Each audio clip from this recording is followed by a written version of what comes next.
सोचो, अगर दुनिया अंधेरों में डूबी हो और अचानक रोशनी बरस जाए, अगर मायूसी की सहरा में उम्मीद का फूल खिल जाए। ये मौजज़ा हुआ 12 रबीउल अव्वल की सुबह। उस वक्त मक्का की सरजमी पर अमन नहीं था, हर तरफ ना इंसाफी और अंधेरा छाया हुआ था।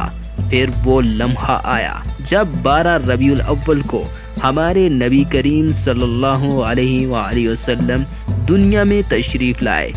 जैसे ही वो आए, अंधेरों के बादल छुटने लगे, जुल्म के दिए बुझने लगे, ज़मीन पर अमन का पैगाम आया, इंसानियत को एक नया रास्ता मिला।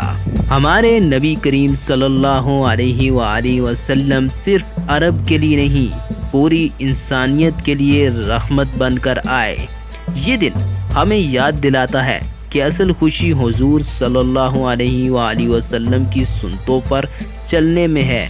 आओ इस रबीउल अव्वल पर अहद करें कि हम अपनी जिंदगियों को उनके नूर से रोशन करेंगे। तो प्यारे बच्चों, सोचो, अगर हम हुजूर सल्लल्लाहु अलैहि वसल्लम के रास्ते पर चलें तो हमारी दुनिया भी जन्नत जैसी बन जाए।